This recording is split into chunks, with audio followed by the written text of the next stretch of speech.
Ingat, mengikuti orang-orang yang sukses kita akan sukses, mengikuti orang-orang yang gagal kita akan gagal. Orang-orang sebelum kita sudah ada. Nabi Musa diceritakan kisahnya bagaimana diselamatkan oleh Allah, Nabi Ibrahim diceritakan selamat, Nabi Isa, Nabi Yahya, Nabi Isa diceritakan oleh Allah. Dan Allah ceritakan juga kaum mereka yang kufur dan Allah binasakan. Akan sama. Kita kalau kerja di kantor, kita ikuti teman-teman yang berprestasi, kita akan sama dengan mereka. Kita ikuti orang-orang yang ugal-ugalan, kita sama dengan mereka. Maka akibatnya akan sama. Tentukan jalur kita dan jangan main-main dengan salah menentukan jalur hidup ini. Di muka bumi cuma dua jalan. Jalannya Allah, dan ini jalan yang benar yang kita selalu katakan tadi Allah. Juru bicaranya Allah, para nabi. Penyambung lidahnya para nabi, ulama dan para dai. Kita datang ke mereka, dipandu di jalan Allah. Allah akan ujungnya surga. Ini jalan yang benar. Jalan yang kedua adalah jalan yang salah. Tidak ada jalan yang ketiga. Jalannya iblis yang akan menyesatkan manusia, golongan fasik dari jin.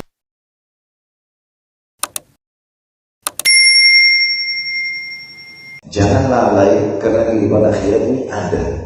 Sebagaimana kita di sini ada. Sampai Syekh Abu Bakar Allah berikan rasional sekali. Beliau mengatakan kalau orang yang masih ragu dengan akhirat seakan-akan benar gak sih? Kita kan belum bisa hayalkan. Dia bayangkan bagaimana kalau dia mimpi. Kita di atas ranjang, mimpi bawa pesawat, mimpi berantem, mimpi makan, bahkan mimpi biologis dan kita bisa rasakan. Sementara kita tidak melakukannya. Kata beliau, secara rasional itu sudah cukup bukti ada kehidupan akhirat di sana. Dan beruntunglah kita sebagai seorang muslim teman-teman karena kita dapat bocorannya. Allah beritahukan kita semua. Kita tahu dari mana asalnya manusia diciptakan. Dari Nabi Adam, prosesnya dari tanah, Allah suruh dan para malaikat sujud. Dalam surah Al-Baqarah dijelaskan panjang lebar. Terus masuk surga, digoda oleh iblis, turun ke bumi, bumi tugas-tugasnya semuanya. Allah urus Nabi dan Rasul dalam peraturan-peraturannya. Ada prosesi kematian, ada alam kubur, ada kebangkitan, ada surga neraka. Semuanya diricikan. Surga neraka itu diricikan dari tanahnya surga sampai istananya, kubur-kuburnya, pelayan-pelayannya. Neraka juga begitu, siksa terendah dan siksa yang paling berat. Kita sebagai seorang muslim, kita satu paket semuanya sudah kita tahu. Beruntung sekali orang-orang yang tidak paham ini, maka mereka selalu lalai. Gitu kan? Sisi yang lain, menjadi ahli surga, menjadi orang yang baik, itu enak teman-teman. Enaknya kenapa? Karena apa saja yang dikerjakan oleh ahli neraka, dari makanan, dari minuman, dari apa biologis, dari kendaraan, dari rumah, orang beriman bisa menikmatinya. Kalau kita orang beriman, begitu kita mau jadi ahli surga, nggak boleh makan daging, nggak boleh minum susu, nggak boleh biologis. Maka itu mungkin susah karena ada nafsu. Tapi Allah kasih kita solusinya. Orang beriman boleh makan, boleh minum, boleh biologis, tapi ada caranya. Caranya Allah pandu. Makan, minum, pergaulan, pendapatan halal 5 huruf saja. Halal, halal silakan nikmati. Kamu mau punya rumah 10 kah? Mau pakai mobil harganya sekian miliar kah? Mau punya keturunan sekian banyak? Mau biologis sampai sepuas-puasnya? Yang penting halal. Selesai. Ada konsep lain, haram. Jangan disentuh ya haram ini. Dan yang haram itu lebih sedikit daripada yang halal. Halal ini banyak sekali. Haram ini Allah jadikan hanya sebagai cobaan saja. Seperti kalau di kantor peraturan-peraturan banyak janji-janjinya. Kalau pegawai yang baik dapat gaji sekian, dapat bonus ini, dapat rumah ini, dapat ini. Kalau melanggar, ancamannya di PHK misalnya, atau dipotong gajinya. Sebenarnya ancaman itu lebih sedikit daripada janji. Janji lebih banyak. Secara manusia kita begitu dengan Allah Subhanahu wa ta'ala urusan dengan akhirat ini. Seperti misalnya Allah haramkan babi, jangan makan babi ya. Ini babinya, Allah lihatkan wujudnya. Ini bahasa Inggrisnya, ini bahasa Arabnya, ini orang Melayu bilang ini, semua orang Afrika sebutkan ini. Ini babi, jangan disentuh ya, haram. Baik, Allah kan berikan kita potensi mau makan daging. Fitrah, kita mau makan daging itu sumber energi. Allah halalkan ganti babi, sapi, kambing, ayam, kelinci, rusa, kuda, semua telan air. Jadi yang haram satu, yang halal sekian. Allah haramkan khamr, jangan minuman keras, beralkohol, memabukkan, berbahaya. Bahkan kata Nabi SAW, ummul khaba'ith, induknya kerusakan. Allah ganti susu, madu, sirup, air putih, banyak gantinya. Kenapa harus ini? Gitu.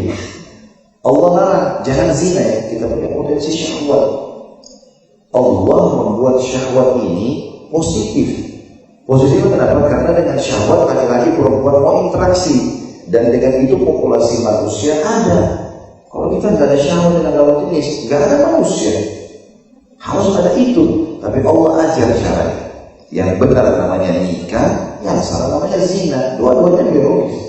Kalau teman-teman baca di bab nikah, definisi nikah itu adalah penghalalan hubungan biologis antara dua laki-laki dan perempuan. Penghalalannya memang 50%, 70% rumah tangga itu biologis.